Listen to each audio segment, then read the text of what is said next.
Hello student, welcome to our channel SDM history. তো আশা করি তোমরা প্রত্যেকেই কুশলে আছো। তো দেখো, আমার ভিডিওতে আমার ছাত্রছাত্রীরা আমাকে অনেকেই মেসেজ করেছে পার্সোনালি যে স্যার আমাদের তামিল সাহিত্য এবং পল্লব পরবর্তী যুগ, তামিল যুগ এবং তার পরবর্তী পল্লব যুগ বা চালুক্য যুগ এই সমস্ত সম্পর্কিত আপনি আমাদেরকে ভিডিও দিন। তো তারই নিরিখে আমি বেশ অনেকগুলি বই ঘেঁটে পরবর্তী যে সঙ্গম যুগের কাহিনী এবং পল্লব যুগ বা পরবর্তী যুগের কাহিনীগুলি আমি তোমাদের সামনে, যেগুলো ভিডিও নেট বা সেটেতে বা ডব্লিউবিসিএসে বা ইউপিএসসিতে পড়ে সেই রকম আজকে 75টি কোশ্চেন নিয়ে হাজির হয়েছি বাছা বাছা। তো তোমরা দেখো, তোমাদের খুবই ভালো লাগবে। তো যাই হোক, আজকের প্রথম প্রশ্ন সঙ্গম যুগের ইতিহাস সম্পর্কিত। তামিল যুগে মোট কতগুলি সঙ্গম হয়েছিল? এর উত্তর হচ্ছে 3টি। 2 নম্বর প্রশ্ন, প্রথম সঙ্গম কোথায় হয়েছিল এবং এর অধ্যক্ষ কে ছিলেন? উত্তর মাদুরাই নগরীতে হয়েছিল এবং এর অধ্যক্ষ ছিলেন অগস্ত্য ঋষি। তো আমি একটু কালার করেছি এই কারণে যাতে তোমাদের বোঝার সুবিধা হয়, সেই জন্যই কালারটা করেছি। 3 নম্বর প্রশ্ন, দ্বিতীয় সঙ্গম কোথায় হয়েছিল এবং এর অধ্যক্ষ কে ছিলেন? এর উত্তর হলো কাপাতপুরমে, একটা জায়গার নাম কাপাতপুরম, এবং এর অধ্যক্ষ ছিলেন অগস্ত্য ঋষি। কেমন? 4 নম্বর প্রশ্ন, তৃতীয় সঙ্গম কোথায় হয়েছিল এবং এর অধ্যক্ষ কে ছিলেন? এর উত্তর হলো তৃতীয় সঙ্গম হয়েছিল উত্তর মাদুরাইতে এবং এর অধ্যক্ষ ছিলেন নক্কিরর। কেমন? নক্কিরর ছিলেন এর অধ্যক্ষ। পরে প্রশ্ন, সঙ্গম যুগের কোন কাব্যগ্রন্থ থেকে নন্দ এবং মৌর্যদের কাহিনীর কথা জানা যায়? এর উত্তর হচ্ছে অহনানরু। অহনানরু গ্রন্থ থেকে, এবং এই অহনানরু গ্রন্থের লেখক হলেন মামলুনার। পরের, মামলুনার এর অপর নাম কি? মামলুনারের অপর নাম হলো রুদ্র শর্মা। পরের প্রশ্ন, তামিল কাব্য পর্নার, এই যে কাব্যটি তামিল কাব্য পর্নার, এর লেখক কে ছিলেন?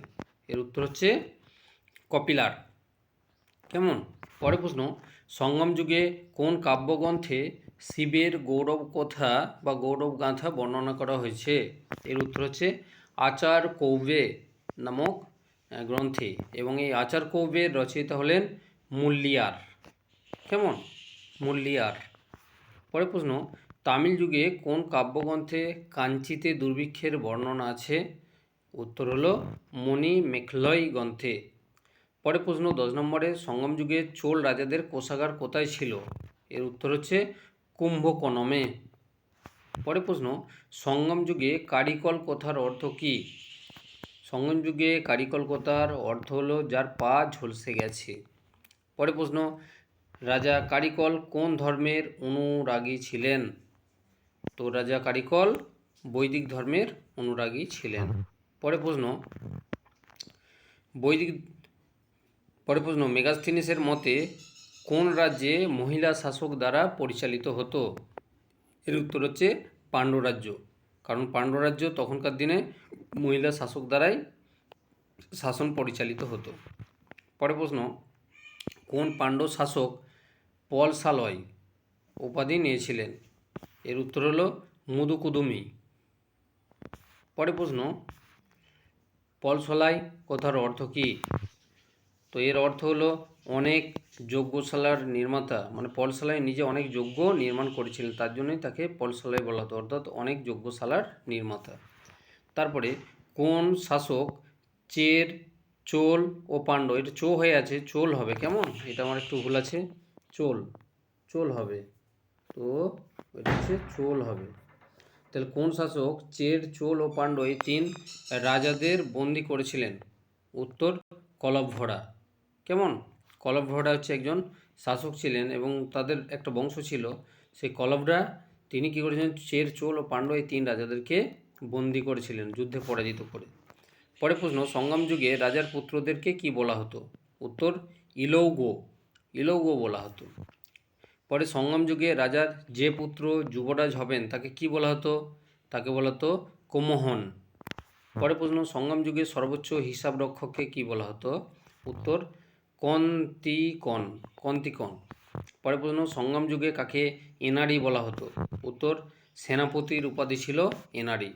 পরের প্রশ্ন, কোন কোন রোমান সম্রাটের মুদ্রায় সঙ্গম যুগের কথা মিলেছে? ভেরি ভেরি ইম্পর্টেন্ট প্রশ্নটি। উত্তর, বেশ কয়েকজন রোমান সম্রাটের, যেমন অগাস্টাস সিজার, টাইবেরিয়াস এবং নিরো। যে রোমের সম্রাট নিরো ছিলেন, এই তিনজন অগাস্টাস, টাইবেরিয়াস এবং নিরোর মুদ্রাতে রোমান সম্রাটদের সঙ্গে যে সঙ্গম যুগের মানে একটা বাণিজ্যিক আদান প্রদান চলতো, সেই তথ্যটি আমরা পেয়ে থাকি। কার মাধ্যমে জানতে পেরেছি? না, তাদের যে মুদ্রাগুলো আমাদের দেশে বিনিময় হতো তার মাধ্যমে। পরের প্রশ্ন, সঙ্গম যুগের কোন দ্রব্যটি বিদেশি সর্বাধিক রপ্তানি হতো, মানে বিদেশে সব থেকে বেশি রপ্তানি হতো এবং যাকে রমিলা থাপার নামক ঐতিহাসিক কালো সোনা বলেছেন? এর উত্তর হলো গোলমরিচ বা কালো মরিচকে। পরের প্রশ্ন, দুটি হাতলযুক্ত মদিরা পাত্র কী নামে পরিচিত? এটা এসএসসিতে পড়েছিল গতবারে, মানে তোমাদের 24-এর যে এসএসসি হলো সেখানেতে পড়েছিল আর কি, এসএলএসটিতে 25-এর এসএলএসটিতে, যে দুটি হাতলযুক্ত মদিরা পাত্র কী নামে পরিচিত? এর উত্তর হচ্ছে অ্যাম্ফোরা। এটা ভেরি ভেরি ইম্পর্টেন্ট, মনে রাখবে কেমন।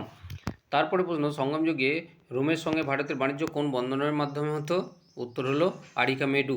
বর্তমানে এই আরিকামেডু হচ্ছে পুদুচেরি বা পন্ডিচেরিতে অবস্থিত। পরে প্রশ্ন, ঐতিহাসিক নীলকণ্ঠ শাস্ত্রী কোন স্থানকে রোমান বস্তি বলে উল্লেখ করেছেন? ভেরি ভেরি এই প্রশ্নটাও ইম্পর্টেন্ট। তো উত্তর হলো আরিকামেডুকে, অর্থাৎ পুদুচেরিকে। কেমন। সঙ্গম যুগে কোন অঞ্চলের সুতি বস্ত্রের কাপড় ছিল সাপের খোলসের মতো পাতলা? সাপের খোলসের মতো পাতলা ছিল এই সুতির বস্ত্র। এর উত্তর হলো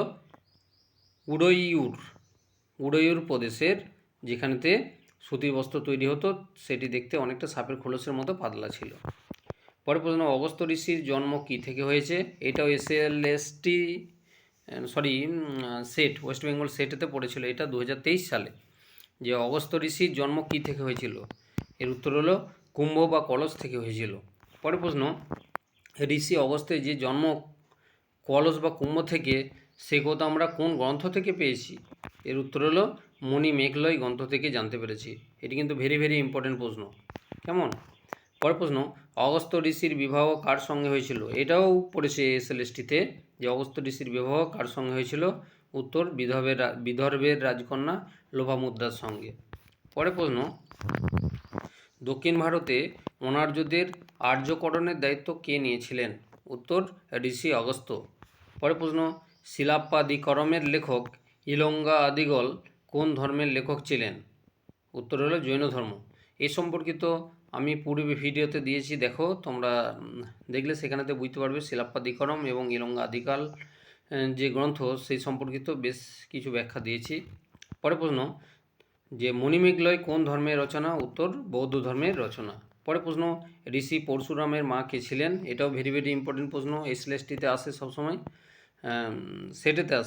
সেটেতে ঋষি পরশুরামের মা ছিলেন মারিয়াম্মা, নাম ছিল মারিয়াম্মা। পরের প্রশ্ন, পল্লব যুগের ইতিহাস সম্পর্কে এবার আমি তোমাদের কাছে কোশ্চেনগুলি আলোচনা করছি, কারণ যারা মেসেজ করেছিলে তাদের জন্য পার্সোনাল মেসেজ এসেছিলো। পল্লব যুগের ইতিহাস। প্রথম প্রশ্ন, এখানেতে 34 নম্বর প্রশ্ন হবে, পল্লব বংশের উত্থান কখন হয়েছিল? এর উত্তর হচ্ছে সাতবাহন বংশের পতনের পর। পরের প্রশ্ন, পল্লব বংশের উত্থান কোথায় হয়েছিল? উত্তর, সুদূর দক্ষিণে কৃষ্ণা নদীর দক্ষিণ পূর্ব উপকূলে এই বংশের উত্থান হয়েছিল। পরের প্রশ্ন, পল্লবদের আদি রাজধানী কোথায় ছিল? উত্তর, কাঞ্চিপুরম বা কাঞ্চিতে। পরের প্রশ্ন, পল্লব রাজাদের আদি শিলালিপি কোন ভাষায় রচিত? উত্তর হলো প্রাকৃত ভাষায়, তবে পরবর্তীকালে তারা সংস্কৃত ভাষা গ্রহণ করেছিলেন।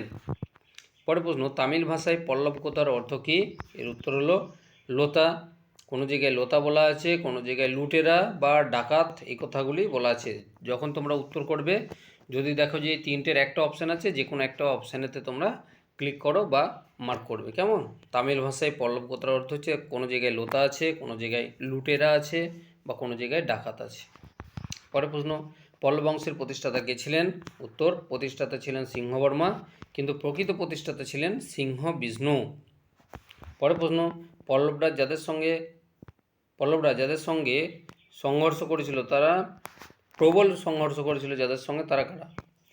উত্তর হচ্ছে বাদামি চালুক্যদের সঙ্গে। এই প্রশ্নটা আমার একটু ভুল হয়ে গেছে। পল্লবরাজ যাদের সঙ্গে সংঘর্ষ করেছিলেন তারা কারা? উত্তর হচ্ছে চালুক্য। পরের, পল্লবদের সঙ্গে চালুক্যদের দ্বন্দ্বের মূল কারণ কী ছিল? উত্তর, কৃষ্ণা তুঙ্গভদ্রা নদীর মধ্যেকার যে রায়চুর দোয়াব, সেই দোয়াবের উপর কর্তৃত্ব প্রতিষ্ঠাকে কেন্দ্র করে। পরের প্রশ্ন, পল্লব যুগে প্রথম দ্বন্দ্ব কাদের মধ্যে হয়েছিল?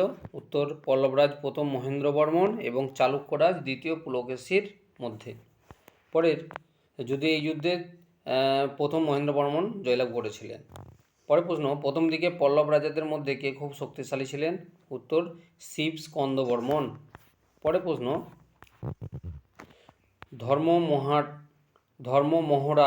ধর্মমহারাজ কার উপাধি ছিল? উত্তর, শিব স্কন্দ বর্মনের উপাধি ছিল। পরের প্রশ্ন, প্রথম দিকের পল্লব রাজাদের মধ্যে কে অশ্বমেধ এবং বাজপেয় যজ্ঞ করেছিলেন? উত্তর, শিব স্কন্দ বর্মন। তিনি অশ্বমেধ যজ্ঞ করেছিলেন এবং বাজপেয় যজ্ঞ করেছিলেন। পরের প্রশ্ন, কোন পল্লব রাজা গুপ্ত সম্রাট সমুদ্রগুপ্তের সমসাময়িক ছিলেন? এই রকম জাতীয় প্রশ্ন তোমাদের পড়ে থাকে। তো এর উত্তর হলো বিষ্ণুগুপ্ত, যাকে সমুদ্রগুপ্ত যুদ্ধে পরাজিত করেছিলেন। পরের প্রশ্ন, কার সময়ে মহান পল্লব রাজাদের রাজত্বকালের সূচনা হয়? উত্তর, রাজা সিংহ বিষ্ণুর সময়ে। তো প্রসঙ্গত বলে রাখি, তোমাদের অনেকেরই হয়তো বলবে যে স্যার কালার করেছি। অ্যাকচুয়ালি কালারগুলো আবার বলছি যে তোমাদের সুবিধার জন্য। যদি কারো অসুবিধা হয় আমাকে কমেন্ট করবে। আর কালার দিলে ভালো লাগছে না কালার না করলে ভালো লাগছে সেটাও তোমরা একটু মন্তব্য করলে আমার খুব ভালো লাগবে। কেমন? তাহলে কার সময় মহান পল্লব রাজাদের রাজত্বকালের সূচনা হয়েছিল? না, রাজা সিংহ বিষ্ণুর সময়ে। পরে প্রশ্ন, 10 কুমার চরিত গ্রন্থের রচয়িতাকে? খুব গুরুত্বপূর্ণ প্রশ্ন এটি। উত্তর, দণ্ডী। আচ্ছা, দণ্ডী আর 10 কুমার চরিত্রের মধ্যে একটা রিলেশন আছে, সেই রিলেশনটা আমি একটু বলে দিচ্ছি, তোমরা মনে রাখবে। আমি ছোটোবেলাতে আমাদের মাস্টারমশাইরা আমাদেরকে শিখিয়েছিল এইভাবে। দেখো, দণ্ডির দ আর 10 কুমার চরিত্রের দণ্ডির দ আর 10 কুমার চরিত্রের দ, দুটোই দয়ে দয়ে মিলে যাচ্ছে, সেই জন্য শর্টে মনে রাখার উপায় হচ্ছে দণ্ডির 10 কুমার চরিত। কেমন? আমাদের মাস্টারমশাইরা আমাদেরকে এইভাবে ট্রিকগুলো শিখিয়েছিল যাতে আমরা সব মনে রাখতে পারি। পরের প্রশ্ন, দণ্ডির প্রপিতামহ দামোদর কার অর্থ অনুকূল্য লাভ করেছিলেন বা কার সভাসদ ছিলেন? উত্তর, সিংহ বিষ্ণুর। পরের প্রশ্ন, কীর্তার্জুনীয়ম এই গ্রন্থের লেখককে? উত্তর, কবি ভারবী। পরের প্রশ্ন, কবি ভারবী কার সভাসদ ছিলেন? উত্তর, পল্লবরাজ সিংহ বিষ্ণুর সভাসদ ছিলেন। পরের প্রশ্ন, পল্লব বংশের কোন রাজা হর্ষবর্ধন এবং দ্বিতীয় পুলকেশীর সমসাময়িক ছিলেন? এটা আমাদের বেশিরভাগ সময় সেটেতে থাকে, হ্যাঁ, ওয়েস্ট বেঙ্গল সেট। তো মনে রাখবে এর উত্তর হচ্ছে পল্লবরাজ প্রথম মহেন্দ্র বর্মনের। পরের প্রশ্ন, কেন প্রথম মহেন্দ্র বর্মনকে বিচিত্র চিত্ত বলা হতো? এর উত্তর হলো পল্লবরাজ প্রথম মহেন্দ্র বর্মন বিবিধ গুণাবলীর অধিকারী হয়েছিলেন। তিনি কখনো ছবি আঁকতে পারতেন, গান রচনা করতে পারতেন, গান গাইতে পারতেন, শিকার করতে পারতেন, যুদ্ধ পরিচালনা করতেন বা যুদ্ধেতে জয়লাভ করতেন। সেই জন্য তিনি বিভিন্ন গুণাবলীর অধিকারী হওয়ার জন্য এবং স্থাপত্য ভাস্কর্যও তিনি নির্মাণ করেছিলেন। সেই জন্য পল্লবরাজ প্রথম মহেন্দ্র বর্মনকে বিভিন্ন গুণাবলীর জন্য বিচিত্র চিত্ত বলা হতো। পরের প্রশ্ন, প্রথম মহেন্দ্র বর্মনকে কেন চৈত্রাকারী উল্লেখ করা হতো? এরও উত্তর হচ্ছে, প্রথম মহেন্দ্র বর্মন বহু স্থাপত্য ও মন্দির নির্মাণ করেছিলেন, তাই তাকে চৈত্রাকারী বা স্থাপত্য নির্মাতাও অভিধা দেওয়া হয়েছিল। চৈত্রাকারী হচ্ছে স্থাপত্য এবং মন্দির নির্মাণ করার জন্য তাকে অবশ্যই চৈত্রাকারী উপাধি দেওয়া হয়েছিল। পরে, পল্লবরাজ প্রথম মহেন্দ্র বর্মনের একটি ব্যঙ্গাত্মক নাটক এবং একটি প্রহসনমূলক গ্রন্থের নাম করো। এর উত্তর হচ্ছে মত্তবিলাস প্রহসন, এটি ছিল ব্যঙ্গাত্মক, আর প্রহসনমূলক হচ্ছে ভগবদজ্জুকীয়। পরের, প্রথম মহেন্দ্র বর্মনের চিত্রকলা সম্পর্কিত গ্রন্থটির নাম কি? খুব গুরুত্বপূর্ণ প্রশ্ন এটি। এর নাম হচ্ছে দক্ষিণ চিত্র। পরের প্রশ্ন, কে বাতাপিকুণ্ড উপাধি নিয়েছিলেন? উত্তর, পল্লবরাজ প্রথম মহেন্দ্র বর্মন বাতাপিকুণ্ড নামটি নিয়েছিলেন। পরের প্রশ্ন,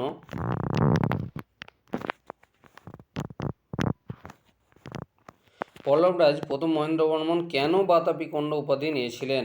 যদিও একটু ছোট করে হয়ে যাচ্ছে, কারণ জুম করলে ছোট হয়ে যাচ্ছে, কাটা হয়ে যাবে, সেই জন্য আমি তোমাদের একটু জুম করে এটা মনে রাখতে হবে। পল্লবরাজ প্রথম মহেন্দ্রবর্মন একাধিকবার দ্বিতীয় পুলকেশীকে যুদ্ধে পরাজিত করেছিলেন এবং 642 খ্রিস্টাব্দে চালুক্য রাজধানী বাতাপি অধিকার করে নিয়েছিলেন, যে কারণে তিনি উপাধি নিয়েছিলেন বাতাপি কন্ড। কন্ড কথার অর্থ বিজেতা, সেরকম বাতাপি কন্ড কথার অর্থ হচ্ছে বাতাপি বিজেতা, মানে দ্বিতীয় পুলকেশীকে পরাজিত করেছিলেন। পরের প্রশ্ন, প্রথম নরসিংহবর্মন কার পুত্র ছিলেন? উত্তর, প্রথম মহেন্দ্রবর্মনের পুত্র ছিলেন প্রথম নরসিংহবর্মন। পরের প্রশ্ন, প্রথম নরসিংহবর্মনের সিংহলি মিত্র কে ছিলেন, অর্থাৎ সিংহল দেশের মিত্র কে ছিলেন? না, উত্তর হলো মানবর্মা। পরের প্রশ্ন, মামল্লপুরম বা মহাবলীপুরম শহরের প্রতিষ্ঠাতা কে ছিলেন? এর উত্তর হচ্ছে প্রথম নরসিংহবর্মন। পরের প্রশ্ন, মহামল্ল উপাধি কে গ্রহণ করেছিলেন? এরও উত্তরটি হচ্ছে প্রথম নরসিংহবর্মন। ইনি ছিলেন খুব প্রচণ্ড বাহুবল এবং শক্তিশালী ক্ষমতার অধিকারী ছিলেন। পরের প্রশ্ন, দক্ষিণ ভারতে পাহাড় কেটে হ্রদ মন্দির নির্মাণ করেছিলেন কোন পল্লব রাজা? এটারও উত্তর হচ্ছে প্রথম নরসিংহবর্মন। নরসিংহবর্মন ছিলেন, প্রথম নরসিংহবর্মন ছিলেন খুবই ক্ষমতাশালী, সেই জন্য তিনি পাহাড় কেটে যে হ্রদ মন্দির সেটাও কিন্তু তিনিই করেছিলেন। পরের প্রশ্ন, পাহাড় কেটে যে হ্রদ মন্দিরগুলি নির্মাণ করা হয়েছিল সেগুলি কোন দেবতার উদ্দেশ্যে? উত্তর, শিব ঠাকুরের বা শিব দেবতার উদ্দেশ্যে। পরের প্রশ্ন, প্রথম নরসিংহবর্মনের আমলে কোন চৈনিক দূত পল্লব রাজ্যে এসেছিলেন? ভেরি ভেরি একদম ইম্পর্টেন্ট প্রশ্ন, উত্তর হচ্ছে হিউয়েন-সাং। তো এই হিউয়েন-সাং এসেছিলেন প্রথম নরসিংহবর্মনের সময় পল্লব রাজ্যে। পরের প্রশ্ন, হিউয়েন-সাং পল্লব রাজ্যের কোন নগরীতে পৌঁছেছিলেন? উত্তর, কাঞ্চিতে এসেছিলেন। পরের প্রশ্ন, প্রথম নরসিংহবর্মনের পুত্র এবং পৌত্র কারা ছিলেন? প্রথম নরসিংহবর্মনের পুত্র ছিলেন দ্বিতীয় মহেন্দ্রবর্মন এবং তার পুত্র অর্থাৎ পৌত্র ছিলেন প্রথম পরমেশ্বর বর্মন। পরের প্রশ্ন, কোন পল্লব রাজা রাজসিংহ উপাধি গ্রহণ করেছিলেন?